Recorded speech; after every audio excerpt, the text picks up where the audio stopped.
The polished granite floors of the Silverton estate stretched endlessly beneath towering cathedral ceilings, each surface reflecting a world where money solved every problem, except the ones that mattered most. For 29-year-old Catalina Vega, those gleaming floors mostly reflected her own weary face as she moved silently through rooms larger than most people's entire homes.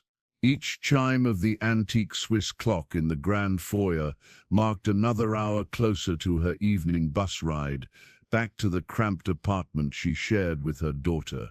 Then she heard it, the soft, melodic laughter drifting from the twins' wing of the mansion, followed by something that made her blood freeze in her veins, the unmistakable rhythm of hands speaking a language she thought she'd buried with her past.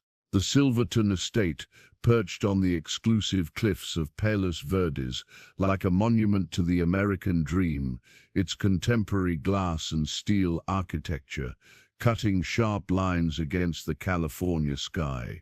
Every angle had been calculated, every surface polished to perfection, every room designed to impress and intimidate in equal measure. The house wasn't just a home, it was a declaration. Alexander Silverton had built more than a mansion. He had constructed a fortress around his family's pain. The 44-year-old founder and CEO of Meridian Technologies commanded respect in Silicon Valley boardrooms and fear among competitors who had watched him transform a garage startup into a quantum computing empire worth $47 billion. His algorithms powered everything from financial markets to space exploration, his innovations reshaping how the world processed information. But for all his technological mastery, Alexander couldn't compute a solution to the silence that had consumed his home. The mansion's east wing belonged entirely to his 8-year-old twins, Charlotte and Sebastian. Their domain included a playroom the size of a basketball court, bedrooms that resembled luxury hotel suites, a private library, and a state-of-the-art learning center equipped with every educational tool money could buy. Tutors, therapists, and specialists rotated through daily, each one carrying advanced degrees and hefty invoices, each one ultimately failing to break through the wall of silence that had surrounded the children since their mother's death. Victoria Silverton had been everything Alexander was not: warm where he was calculating, intuitive where he was logical, present where he was always reaching for the next breakthrough. She had been the family's emotional center, the one who could coax laughter from the twins with silly songs, who tucked them in with elaborate bedtime stories, who made their enormous house feel like a home. The cancer had taken her in 6 brutal months. Despite access to the world's best medical care, despite experimental treatments that cost more than most people earned in a lifetime, money for once had been powerless. In the 19 months since Victoria's funeral, Charlotte and Sebastian had retreated into a silence so complete that teams of child psychologists had begun using terms like selective mutism and trauma-induced communication disorder. They responded to direct questions with nods or shakes of their heads, communicated basic needs through gestures, and existed in their father's world like beautiful, unreachable ghosts. Alexander threw himself deeper into his work, as if solving the quantum computing challenges that had stumped scientists for decades might somehow unlock the mystery of his children's silence. Board meetings stretched later, business trips multiplied, and the distance between father and children grew wider with each passing month. The invisible woman Catalina Vega had mastered the art of invisibility long before she set foot in the Silverton mansion. At 29, she moved through wealthy homes like smoke, present when needed, unnoticed when not. It was a survival skill, learned from 15 years of cleaning other people's lives while trying to build her own. The job at the Silverton estate had come through elite domestic services, the most exclusive housekeeping agency in Los Angeles. The pay was extraordinary, 3 times what she earned at her previous position, but the requirements were strict. Mr. Silverton values absolute discretion and minimal interaction, the agency director had explained during Catalina's interview. The family has experienced trauma, and they require an environment of perfect calm and professionalism. Catalina understood trauma. She understood the weight of loss, the way grief could settle into a house like fog, making every breath feel heavy. Her own 8-year-old daughter, Isabella, had been born with severe hearing loss, and Catalina had spent years navigating a world that often treated disability as inconvenience. She knew what it meant to fight for accommodations, to find alternative ways to communicate, to love a child who experienced the world differently than others expected. But Isabella's deafness had never been silence. Even without her hearing aids, her daughter was vibrant, expressive, full of stories told through rapid hand movements and facial expressions that could convey more emotion than most people managed with their voices. Isabella's world was rich with visual language, spatial thinking, and a kind of intuitive communication that often left Catalina amazed. The Silverton children were different. They moved through their mansion like shadows, their interactions limited to the bare minimum required for daily life. Catalina had been working there for 4 months, and she had never heard them laugh, seen them play together with genuine joy, or witnessed the kind of sibling communication that should have been natural at their age. Catalina's days at the Silverton estate followed a precise schedule designed to minimize disruption to the family's routine. She arrived at 7 a.m., entering through the service entrance near the kitchen, and began her work in the public spaces while the family was occupied elsewhere. The house was so large that she could clean for hours without encountering another soul. The twins spent their mornings with Dr. Elena Rodriguez, a highly recommended child psychologist who specialized in trauma therapy. Catalina often saw them walking to the converted library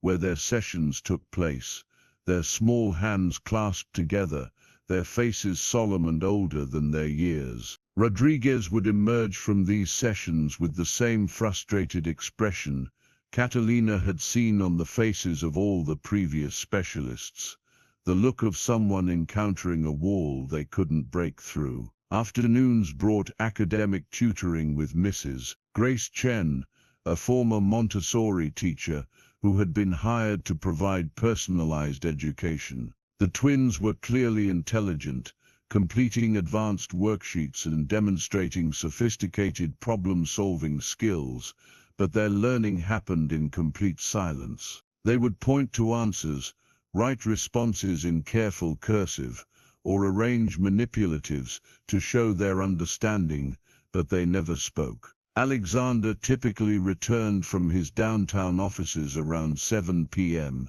just as Catalina was finishing her shift. She would glimpse him sometimes through the kitchen window, a tall figure in expensive suits, who moved through his home with the same efficient precision he brought to running his corporation. Family dinners were formal affairs conducted at a mahogany table that could seat 20, with the twins and their father eating elaborate meals prepared by a private chef, while maintaining the kind of silence that felt more like a tomb than a home. The house itself seemed to absorb this silence, its vast spaces echoing with emptiness, despite being filled with priceless furniture and cutting-edge technology. Catalina had cleaned homes where she could feel the warmth of family life in the very walls, but the Silverton mansion felt more like a beautiful mausoleum, a place where love had once lived, but now existed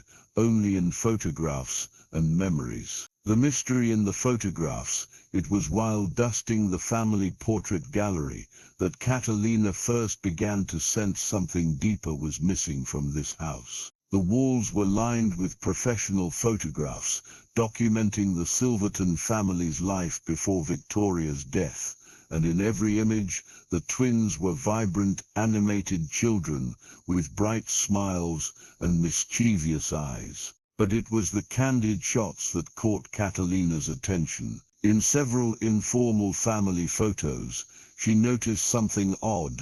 Charlotte and Sebastian's hands were often positioned in what looked like meaningful gestures, their fingers forming shapes that seemed too deliberate to be random. Victoria was frequently captured mid-gesture as well, her own hands moving in fluid motions that suggested communication rather than casual movement. Catalina studied these images more closely during her dusting routine, a growing suspicion forming in her mind. The hand positions looked familiar, reminiscent of the sign language she had learned to communicate with Isabella, but that seemed impossible. Neither of the twins was deaf, and there had been no mention of hearing problems in any of the medical files she had accidentally glimpsed while cleaning Alexander's home office. Still, the resemblance was striking enough to make her wonder, had Victoria been teaching the children sign language before her death? And if so, why had it been abandoned? The current specialists working with Charlotte and Sebastian seemed focused entirely on encouraging verbal communication, with no mention of alternative methods. The sound that changed everything. The discovery came on a Thursday afternoon in early November, during what should have been a routine cleaning session in the twins' wing. Catalina was organizing Charlotte's extensive bookshelf, carefully dusting each volume and arranging them according to the color-coded system the little girl preferred, when she heard something that made her nearly drop the leather-bound copy of The Secret Garden she was holding. Laughter, real, genuine, unrestrained laughter, echoing from the playroom down the hall. It was the first spontaneous sound Catalina had heard from either twin in 4 months of working in their home. The laughter was followed by what sounded like excited chatter, but as she listened more carefully, she realized the voices were different, rhythmic, almost musical in their cadence. Catalina set down the book and moved toward the playroom, her heart hammering against her ribs. The agency had been very clear about boundaries. She was not to interact with the children beyond basic greetings, and she was certainly not supposed to observe their private activities. But the sound of joy in this silent house was so rare, so precious, that she couldn't resist investigating. The playroom door was slightly ajar, and through the gap, Catalina could see Charlotte and Sebastian sitting cross-legged on their plush carpet, facing each other with expressions of pure delight. They were engaged in what was clearly an animated conversation, their faces bright with the kind of sibling intimacy that Catalina had been certain was lost to their trauma. But they weren't speaking with their voices. Their hands moved in fluid, graceful patterns, fingers dancing through the air with practiced precision. They were communicating in American Sign Language, and they were fluent. Catalina pressed her hand to her mouth, tears immediately springing to her eyes. These children, who had been labeled selectively mute by teams of specialists, were having a sophisticated conversation right in front of her. They weren't lost in trauma-induced silence. They were speaking a beautiful, complex language that no one else in their world understood. I dreamed about Mama again last night. Charlotte signed to her brother, her 8-year-old hands moving with remarkable skill. Was it a happy dream or a sad dream? Sebastian responded, his own signing equally fluent. Happy. She was teaching us the new song, the one about the moon. But when I woke up, I couldn't remember the melody. I remember it, Sebastian signed. Want me to show you? What followed was the most extraordinary thing Catalina had ever witnessed. Sebastian began to sign what was clearly a song, his movements taking on a rhythmic, musical quality that conveyed melody and harmony through pure visual expression. Charlotte joined in, and together they sang in sign language, their faces glowing with joy and connection. But it was their next exchange that truly broke Catalina's heart. "Do you think Papa will ever learn our language?" Charlotte asked. "I don't think he wants to," Sebastian replied, his small face growing sad. "He wants us to talk the old way, like before Mama got sick. But I can't remember how to make the words come out right," Charlotte signed, her expression troubled. "The sounds feel broken inside my mouth. Mine too. But this way feels right. This way feels like Mama. I wish Papa understood. I have so many things I want to tell him." As Catalina watched the twins' conversation unfold, memories flooded back from her own childhood. Her younger brother Diego had been born profoundly deaf, and their family had learned ASL when he was still a toddler. Catalina had become fluent by the age of 10, serving as Diego's interpreter and advocate throughout his short life. He had died in a drowning accident when she was 16 and he was 13, and in her grief she had packed away the language they had shared, never expecting to encounter it again. But watching Charlotte and Sebastian, she recognized every sign, every grammatical structure, every nuance of expression. Someone had taught these children well, very well. This wasn't the basic vocabulary that hearing families sometimes learned for convenience. This was full ASL fluency, complete with the complex grammar, facial expressions, and spatial relationships that made the language so rich and expressive. The twins were discussing everything from their dreams and fears to complex philosophical questions about memory and identity. They talked about their mother with a mixture of love and loss that was heartbreaking in its sophistication. They shared inside jokes, debated the merits of different books, and planned elaborate imaginary adventures with the kind of creativity that their father's expensive specialists insisted was being suppressed by trauma. They weren't traumatized into silence. They had chosen a different way to speak, and they were thriving in it. But who had taught them? The level of fluency they displayed would have required intensive instruction over many months, possibly years. Victoria had been dead for 19 months, and even if she had been teaching them before her illness, they couldn't have maintained this level of skill without continued practice and instruction. Someone in their current world was helping them, someone who was keeping this beautiful secret while their father spent fortunes trying to coax verbal speech from children who had already found their voice. The father's unexpected return.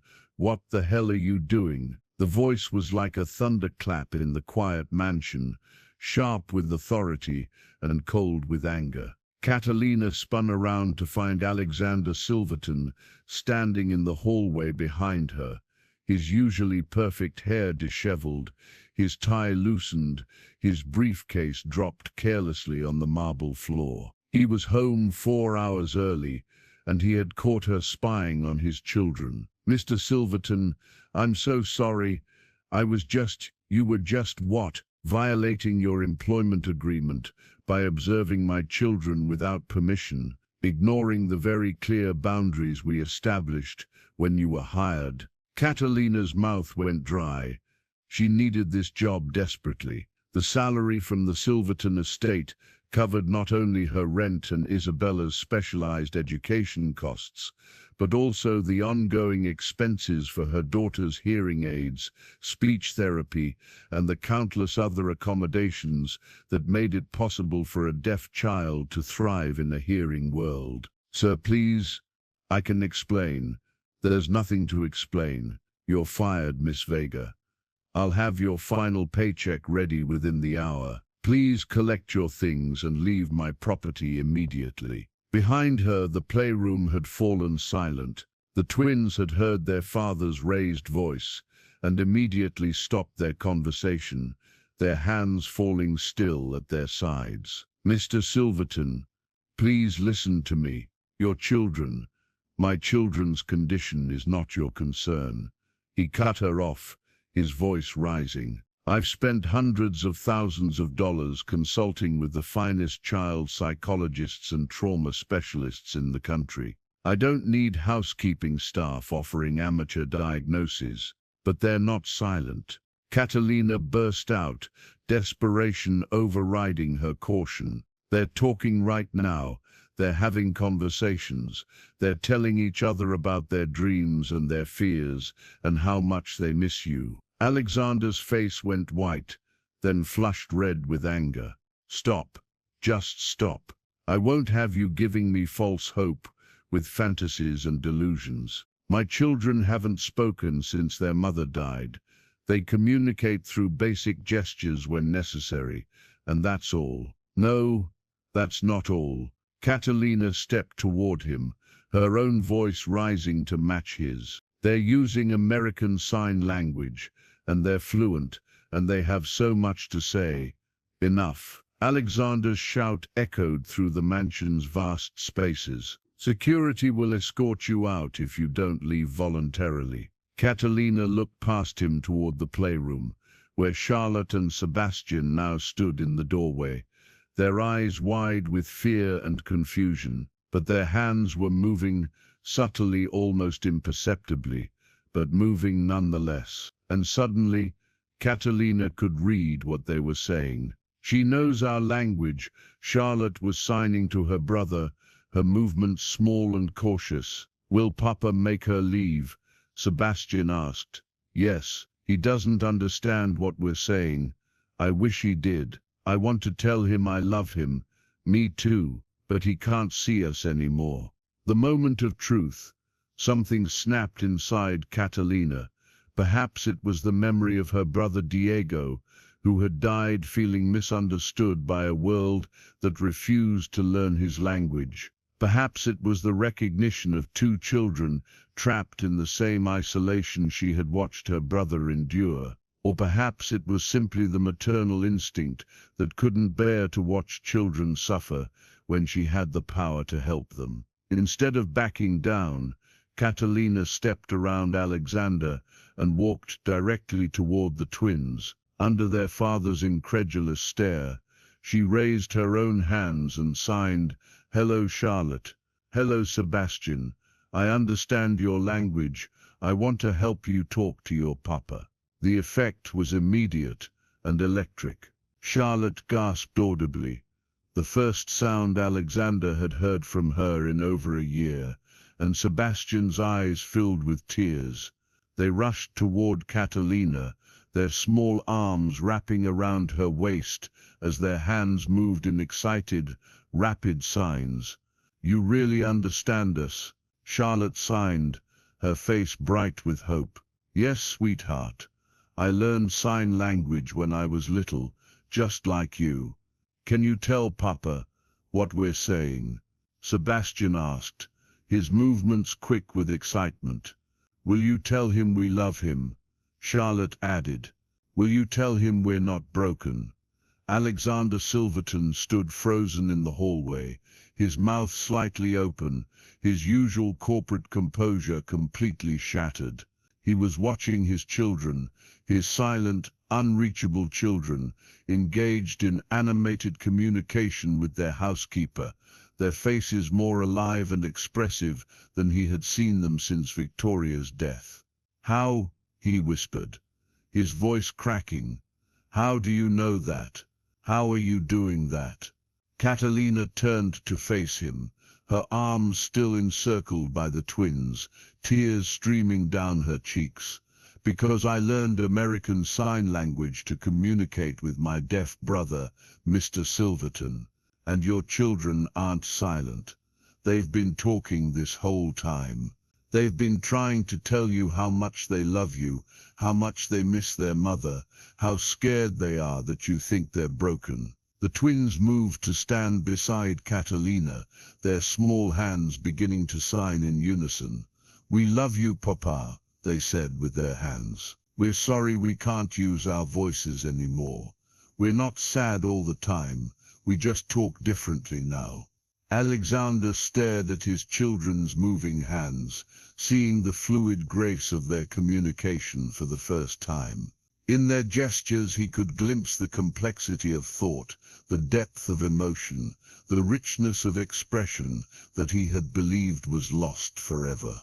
"What are they saying?" he whispered, his voice breaking completely. As Catalina translated the twins' signs, their expressions of love, their explanations of how sign language felt more natural than spoken words since their mother's death, their desperate desire to communicate with their father, Alexander sank into a nearby chair, overwhelmed by the magnitude of what he had missed. "They've been talking," he said, more to himself than to anyone else. "All this time they've been talking, and I couldn't hear them." "Not couldn't," Catalina said gently.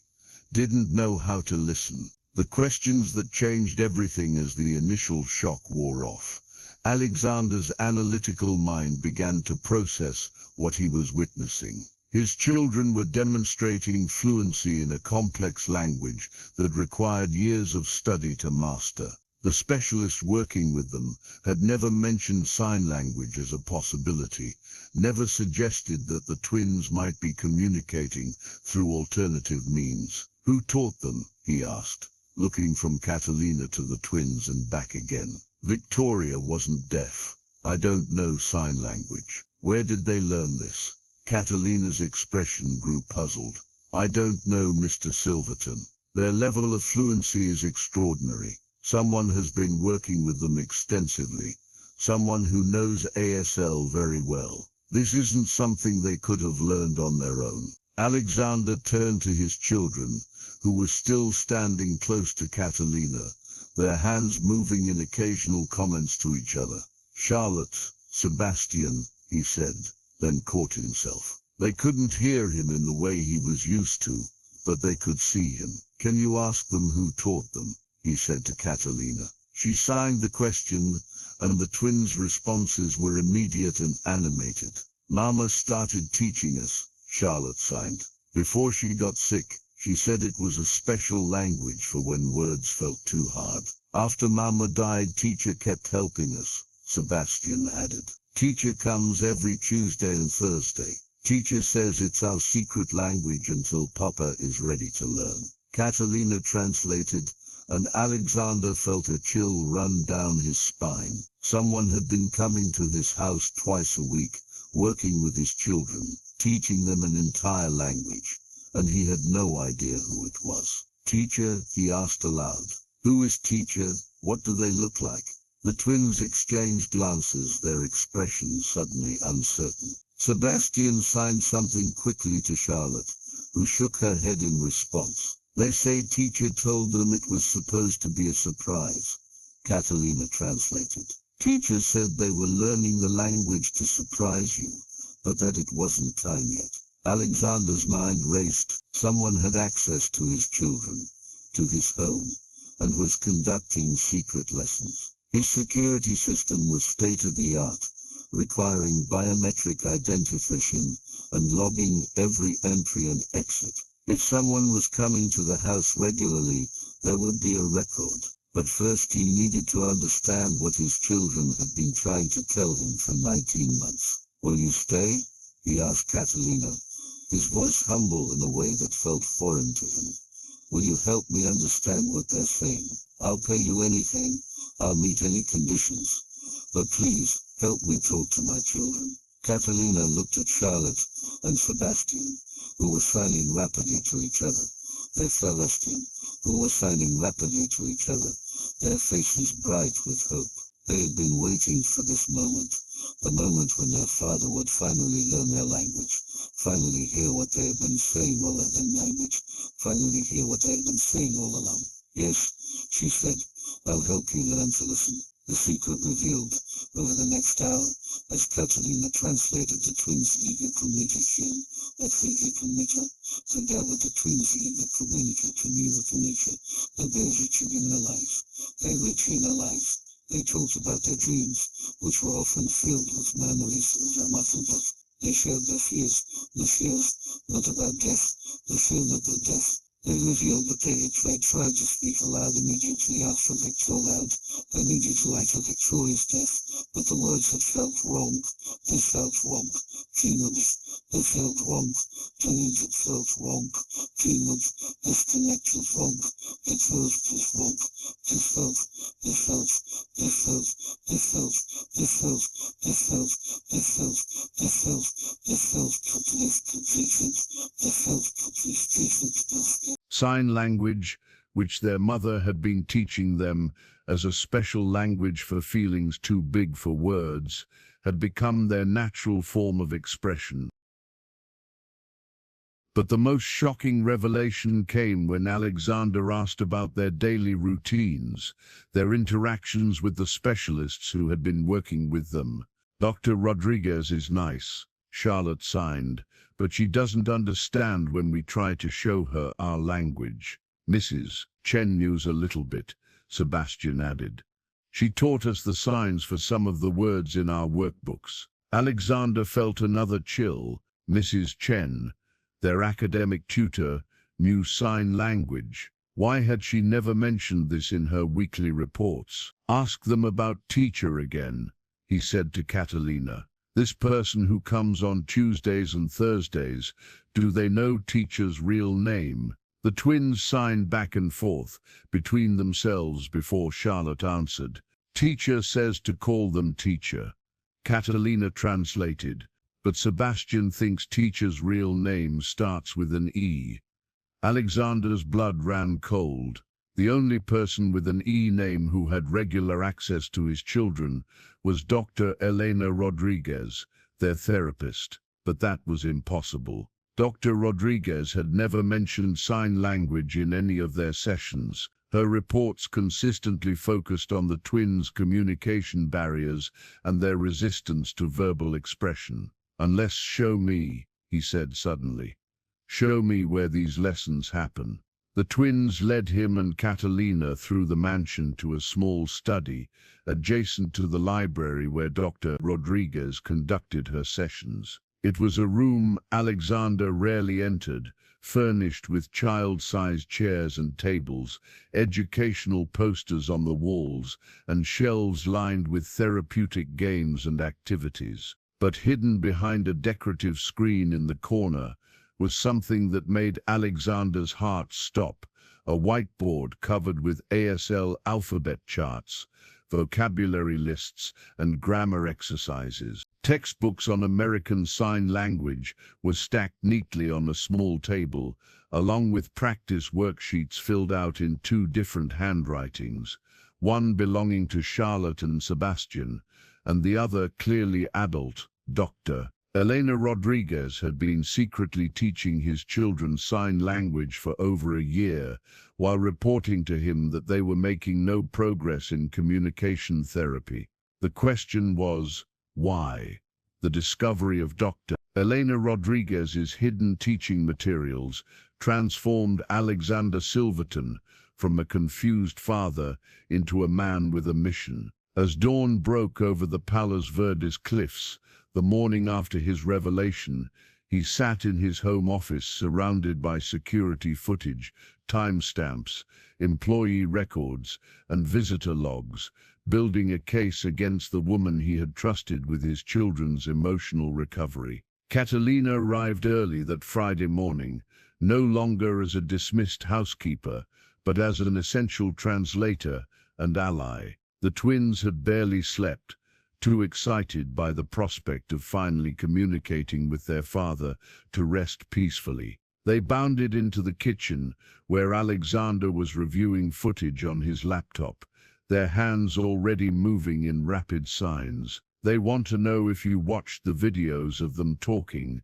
Catalina translated as Charlotte and Sebastian signed enthusiastically. They're asking if you understand now why they prefer sign language to speaking out loud. Alexander looked at his children, really looked at them, for the first time in 19 months. Their faces were animated, expressive, alive in a way he hadn't seen since Victoria's death. "Tell them yes," he said softly. "Tell them I'm sorry it took me so long to learn how to listen." As Catalina translated, both twins rushed to their father, climbing onto his lap with the kind of spontaneous affection that had been absent from their relationship since the trauma began. Charlotte signed something quickly, and Catalina's eyes filled with tears. "She says she's been wanting to hug you like this for so long, but she was afraid you thought she was broken." Alexander held his children close,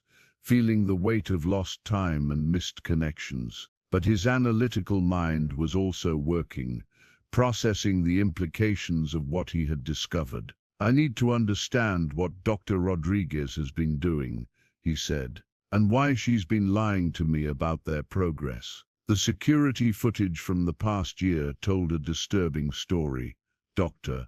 Rodriguez arrived every Tuesday and Thursday at 2 p.m. for her scheduled sessions with the twins. But instead of the traditional talk therapy Alexander was paying for, the cameras showed her bringing bags filled with sign language materials, setting up the hidden whiteboard, and conducting what appeared to be structured ASL lessons. More troubling was what the footage revealed about the twins' reactions. They were clearly engaged, happy and responsive during these sessions, a stark contrast to the withdrawn, resistant behavior Dr.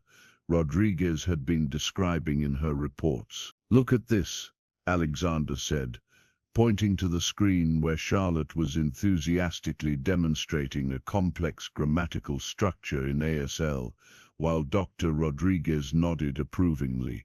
This was taken 3 months ago. In her report from that same week, Dr. Rodriguez wrote that Charlotte continued to resist verbal communication and showed minimal engagement with therapeutic activities. Catalina watched the footage with growing anger. "She's been lying to you for over a year, while your children made incredible progress. They're not just fluent, they're developing advanced communication skills, emotional expression, and cognitive growth through sign language. Any therapist would recognize this as breakthrough progress." The twins, sensing the adult's distress, began signing questions about Dr. Rodriguez. When Catalina translated their concern that their teacher might be in trouble, Alexander realized his children had no idea they were caught in the middle of a deception. "We need to confront her," Alexander said. "But first, I want to understand the full scope of what she's been doing." Alexander's background in technology served him well as he began building a comprehensive picture of Dr. Rodriguez's deception. Her professional credentials were impeccable. Harvard-trained child psychologist, specialties in trauma and grief counseling, glowing recommendations from previous clients. But hidden in her background was something Alexander had never thought to investigate.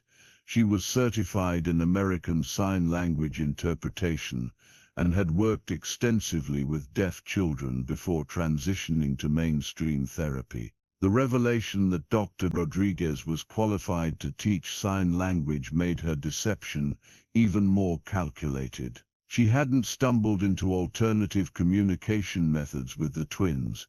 She had deliberately chosen to pursue ASL while concealing both her qualifications and their progress from their father. Digging deeper into her communications, Alexander discovered email exchanges with Elite Domestic Services, the agency that had placed Catalina. Dr. Rodriguez had specifically requested a housekeeper with minimal interaction expectations and had been consulted about the hiring criteria. She had been involved in ensuring that Alexander's household staff wouldn't interfere with her secret lessons. But the most shocking discovery came when Alexander accessed the twins' educational records. Mrs. Grace Chen, their academic tutor, had been providing detailed reports about Charlotte and Sebastian's progress.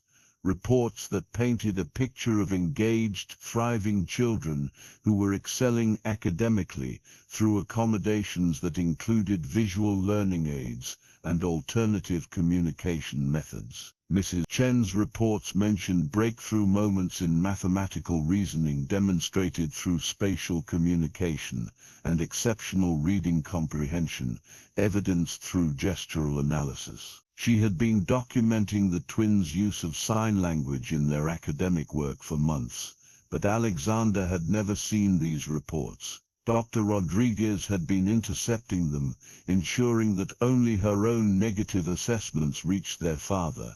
The conspiracy was more extensive than Alexander had initially realized. Rodriguez hadn't just been teaching his children in secret, she had been actively sabotaging his understanding of their progress, isolating him from accurate information about their development, and manipulating his perception of their needs. The confrontation with Dr. Rodriguez was scheduled for her next appointment, but Alexander decided he needed more information first. He arranged for Catalina to observe one of the secret lessons from his office security system, translating in real time what was happening between the therapist and his children. What they witnessed was both beautiful and heartbreaking. Dr. Rodriguez was an exceptional teacher, guiding the twins through complex emotional discussions about grief, loss, and healing, all conducted in fluent sign language. She helped them process feelings about their mother's death, their father's distance, and their own identity as children who communicated differently than the world expected. "She's actually providing excellent therapy," Catalina observed, translating the session. "She's helping them understand that choosing sign language doesn't make them damaged or wrong. She's validating their experience and building their confidence." But then the session took a disturbing turn. Rodriguez began coaching the twins on what to say if anyone ever asked about their communication abilities. "Remember, she signed to Charlotte and Sebastian.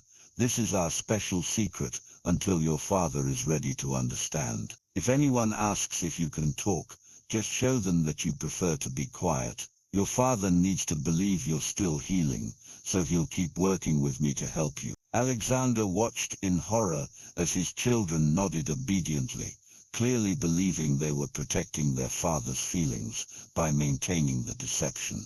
"Tell him you're not ready to talk yet," Dr. Rodriguez continued. "Tell him the words still hurt too much. He needs to think you're making slow progress, so I can keep helping you learn and grow." The manipulation was breathtaking in its scope and sophistication. Dr. Rodriguez had convinced the twins that their father couldn't handle the truth about their communication abilities, that maintaining the fiction of selective mutism was an act of love and protection. She had turned his children into accomplices in their own isolation from him. When Dr. Rodriguez arrived for her Thursday appointment, she found Alexander waiting in the library instead of the twins. Her composure faltered for just a moment when she saw the sign language materials displayed openly on the table, but she quickly recovered her professional demeanor. "Mr. Silverton, I wasn't expecting to meet with you today. Where are Charlotte and Sebastian?" "They're upstairs with their translator," Alexander said calmly. "Miss Vega is helping them prepare for an honest conversation with their father, something that apparently hasn't happened in over a year." Dr. Rodriguez's face went pale, but she maintained her facade. "I'm not sure what you mean. The children have been making steady progress in their verbal communication therapy. Perhaps there's been some misunderstanding." Alexander activated the wall-mounted display screen, showing the security footage of her previous session. Dr. Rodriguez watched herself coaching the twins to lie to their father, her professional mask finally cracking. "Why?" Alexander asked, his voice cold with controlled anger. "Why did you turn my children into liars? Why did you steal a year of honest communication from our family?" For a long moment, Dr. Rodriguez said nothing. Then slowly, her shoulders sagged and the fight went out of her. "Because Victoria asked me to," she whispered. The revelation hit Alexander like a physical blow. "What did you say?" "Victoria came to see me 3 weeks before she died," Dr. Rodriguez continued, her voice barely audible.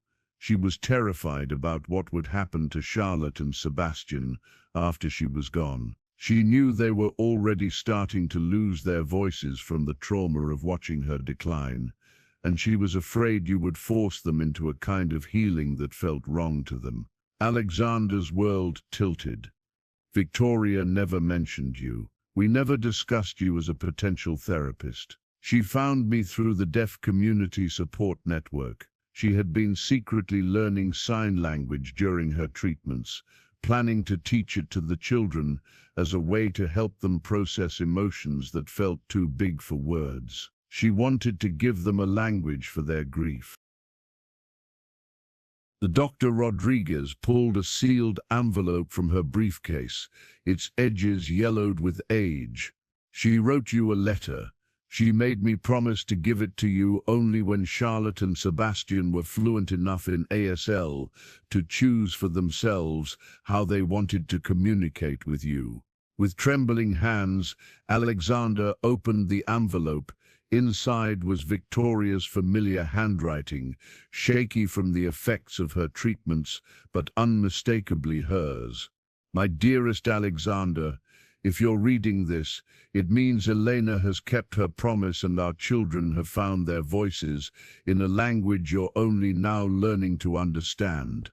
I know you must be angry, confused and hurt by the deception, but please read this entire letter before you make any decisions about Elena's fate or our children's future. I've been watching Charlotte and Sebastian struggle to express their fear and sadness about my illness, and I've realized that traditional words aren't enough for the size of their emotions. They need a language that uses their whole bodies, their faces, their space, a language that can hold the complexity of loving someone and losing them at the same time. I found Elena through Maria Santos, whose deaf daughter goes to Sebastian's school.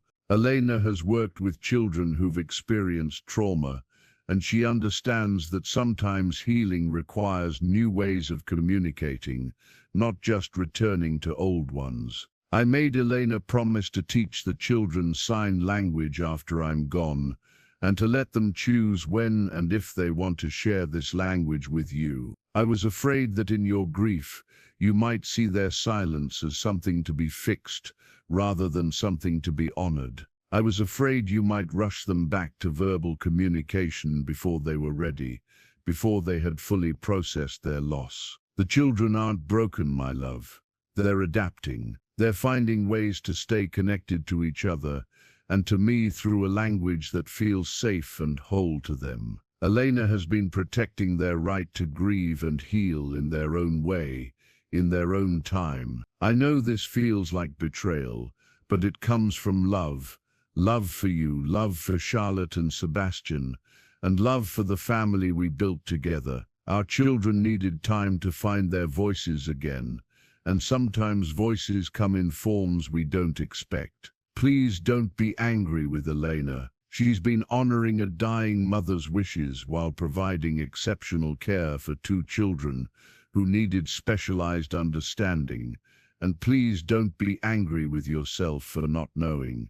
You've been grieving too, and grief makes it hard to see clearly sometimes. Learn their language, Alexander, not because they can't learn yours again, but because they've created something beautiful in their healing, and they want to share it with you. When you can sign with them, you'll discover that they've never stopped talking. They've just been waiting for you to learn how to listen. I love you, I love them, and I love the man you'll become when you understand that there are many ways to speak, and all of them can carry the weight of love. Forever yours, Victoria. P.S. Ask Elena to teach you the song I was working on for the twins. It's called Moonlight Messages, and it was meant to be our family's first song in sign language. I think Charlotte and Sebastian would love to sing it with you." Alexander read Victoria's letter 3 times before he could speak. When he finally looked up at Dr. Rodriguez, his anger had been replaced by something more complex: grief, understanding, and a profound sense of loss for the year of communication he had missed with his children. "You've been honoring her wishes," he said quietly. "You've been protecting them, Doctor." Rodriguez nodded, tears streaming down her face. "I know it seems cruel, keeping this from you, but Victoria was right.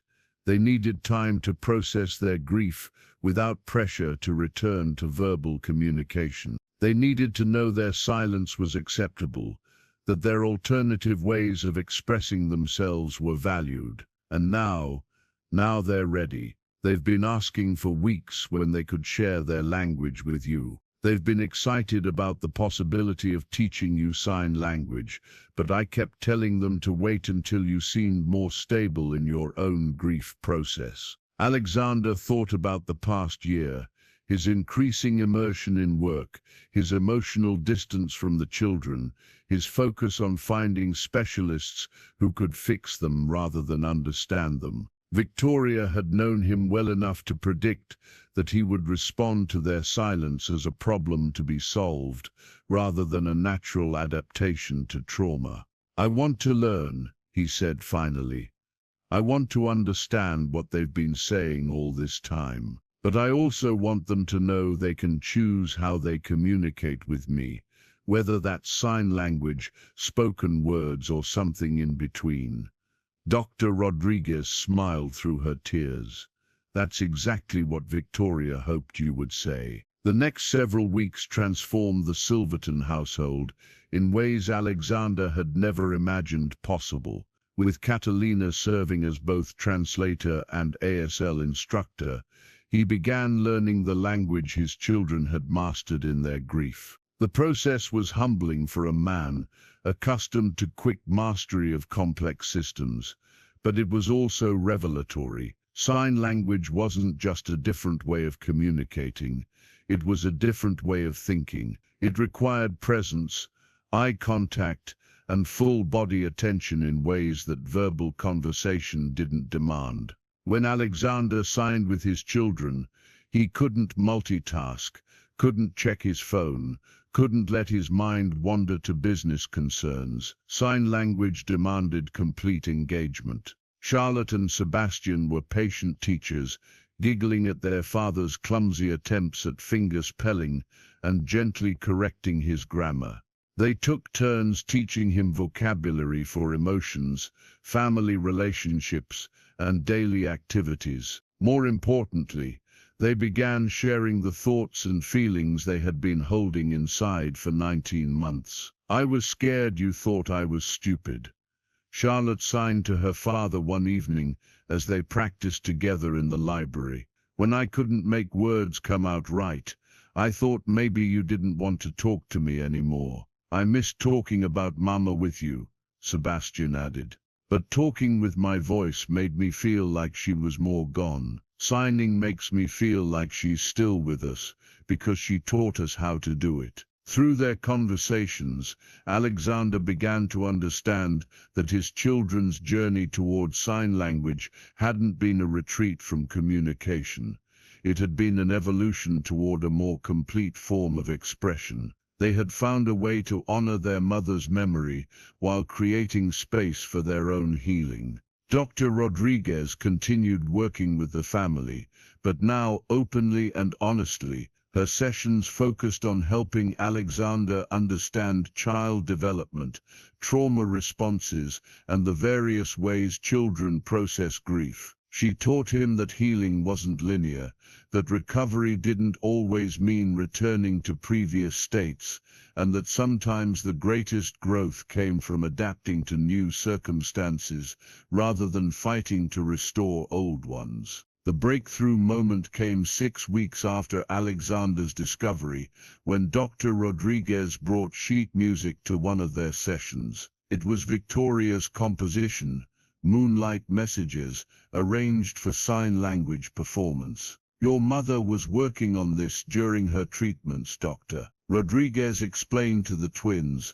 She wanted to create something you could perform together as a family, using sign language to make music visible. The song was beautiful in its simplicity and profound in its emotional impact. The lyrics spoke of love that transcends silence, of connections that exist beyond words, and of the way families can find new languages to express timeless feelings. When performed in sign language with its flowing gestures and spatial dynamics, the song became a kind of dance that told the story of their family's journey through loss and into understanding. Learning to perform moonlight messages together became the Silverton family's bridge between grief and joy. Alexander's business acumen served him well as he approached mastering the complex choreography, while Charlotte and Sebastian brought artistic flair and emotional depth to the performance.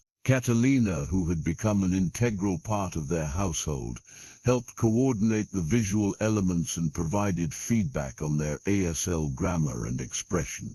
The night they performed the complete song together for the first time, all 4 adults in the room wept. It was a moment of pure connection, of complete communication, of love expressed through movement and space, and the poetry of hands speaking what hearts felt. 3 months after discovering his children's secret language, Alexander made a decision that would change not only his family's future, but his approach to business and life. He announced that Meridian Technologies would be launching a new initiative focused on accessibility technology, with particular emphasis on developing tools that supported alternative communication methods. The announcement, made at a major technology conference in San Francisco, included a personal element that surprised the business world. Alexander brought Charlotte and Sebastian on stage with him, and together they performed Moonlight Messages in sign language for an audience of thousands. My children taught me that innovation isn't just about creating new technologies, Alexander told the crowd, his own hands moving in basic sign language, as Catalina provided voice interpretation for his children's more complex responses. It's about recognizing that people already have innovative ways of communicating, and our job is to build technology that supports and amplifies their voices, whatever form those voices take. The performance was broadcast live, and within hours, videos of the Silverton family's sign language song had been viewed millions of times. Comments poured in from deaf and hard of hearing viewers, from families dealing with trauma-related communication challenges, and from people who had never considered that silence might be a choice rather than a limitation. But the most meaningful response came from Maria Santos, whose daughter Elena had connected Victoria with Dr. Rodriguez. She sent a video message to the family, showing and daughter and classmates performing their own version of Moonlight Messages in their ASL-based classroom. You've shown the world that there are many ways to have a voice, Maria signed in the video. Thank you for honoring our language and showing that it belongs in every family, every business, every community. A year after the revelation that changed their lives, the Silverton household had become something Victoria could never have imagined, but would have been proud to see. The mansion that had once felt like a mausoleum now buzzed with multilingual conversation, as Alexander had hired several deaf and hard of hearing staff members who brought natural sign language fluency to the family's daily interactions. Catalina had transitioned from housekeeper to Director of Family Communications for Meridian Technologies' Accessibility Division. Her background in managing communication challenges, combined with her newfound expertise in bridging hearing and deaf communities, made her invaluable in developing technologies that serve diverse communication needs. Dr. Rodriguez had become more than the twins' therapist. She had become the family's guide in understanding the broader deaf community and the rich culture they had connected with through their grief journey. Her practice had expanded to include family communication consulting, helping other hearing families navigate alternative communication methods with compassion and understanding. Charlotte and Sebastian thrived in their bilingual communication environment. They had gradually returned to using their voices for some interactions, but sign language remained their preferred method for emotional conversations, creative expression, and family intimacy. They attended a progressive school that accommodated their communication preferences and celebrated their multilingual abilities. The twins had also become advocates in their own right, visiting schools and community centers to teach basic sign language to other children and demonstrate that communication differences were opportunities for connection rather than barriers to overcome. On the second anniversary of Victoria's death, the Silverton family held a celebration that honored both her memory and the unexpected journey her final gift had created. The event was held at their home, with guests including the deaf community members who had supported their learning, the specialists who had helped them understand trauma and healing, and the technology partners who were collaborating on accessibility innovations. The centerpiece of the celebration was a multimedia presentation combining live sign language performance, visual art, and technology demonstrations. Charlotte and Sebastian, now 10 years old and confident in both their languages, served as hosts for an audience that included hearing and deaf guests of all ages. "Our mama knew something we didn't know." Charlotte signed and spoke simultaneously to the mixed audience. She knew that sometimes when life breaks your heart, you have to find new ways to put love back together. She knew that talking isn't just about using your voice, Sebastian added, his hands moving in fluid accompaniment to his words. She knew that families can learn new languages for love. Alexander, now fluent enough in ASL to deliver complex presentations without interpretation, spoke about the business impact of their family's communication journey. Meridian Technologies' accessibility division had become one of the company's most successful branches, developing communication tools that served not just the deaf community, but anyone who benefited from visual, spatial, or alternative communication methods. "We learned that innovation happens when you stop trying to fix people and start building technology that recognizes their existing brilliance," Alexander said, his signs as fluent as his spoken words. "Our family's journey taught us that accessibility isn't about accommodation, it's about inclusion." But the most powerful moment of the celebration came when Dr. Rodriguez shared recordings Victoria had made during her final weeks, audio messages where she had practiced sign language vocabulary, preparing for lessons she would never live to teach her children. She recorded herself learning the signs for "I love you," "I'm proud of you," and "I'll always be with you," Dr. Rodriguez explained.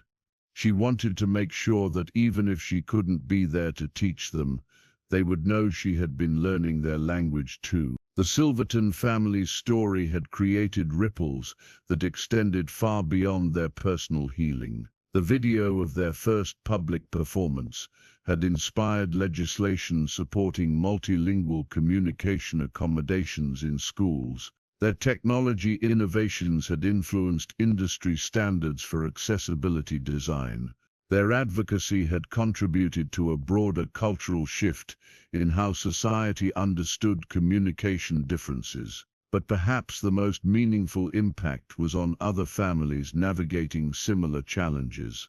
The Silverton Foundation, established with Victoria's life insurance proceeds, provided resources for families dealing with trauma-related communication changes, funding sign language education, and supporting research into alternative communication methods. Letters arrived weekly from families around the world who had been inspired to explore new ways of connecting with children, partners, and community members who communicated differently than expected.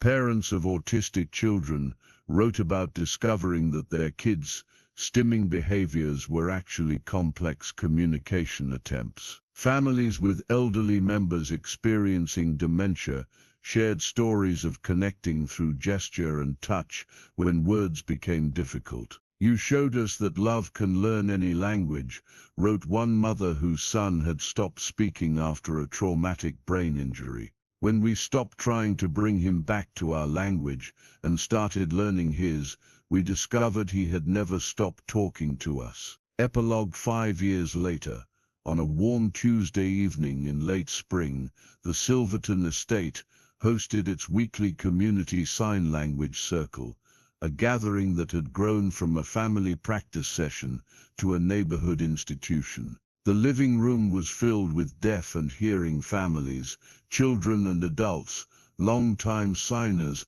and absolute beginners, all learning from each other in the kind of inclusive environment Victoria had dreamed of creating. Alexander watched his 13-year-old twins help a shy 6-year-old learn the signs for friend and play, their patience and kindness reflecting the emotional intelligence they had developed through their early experiences with alternative communication. Charlotte had become interested in deaf education and was already planning to study sign language interpretation in college. Sebastian had discovered a gift for visual storytelling and was creating graphic novels that depicted deaf characters as heroes and leaders rather than objects of pity. Catalina's own daughter Isabella, now 13 and thriving with her hearing aids, had become one of the twins' closest friends. The three children moved fluidly between spoken English,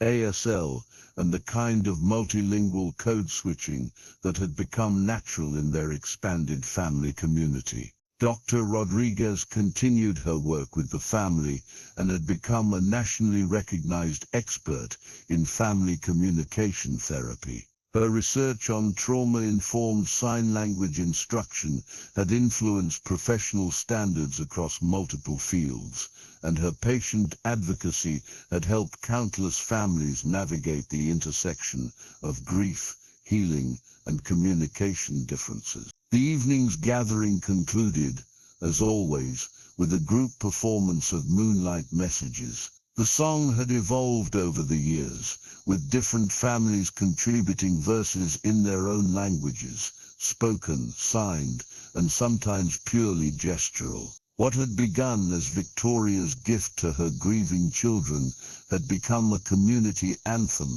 about the many ways love finds expression. As the last signs faded and conversation resumed, Alexander reflected on the journey that had brought them to this moment. The discovery that his children had been speaking all along had been shocking, but it had led to discoveries about love, communication, and family that he never could have imagined. Victoria had been right about so many things, that healing doesn't always mean returning to previous states, that children often know what they need better than adults assume, and that love can learn any language when it's motivated by genuine connection rather than control. But perhaps her greatest gift had been teaching them that silence isn't the absence of communication, it's just communication waiting for the right listener.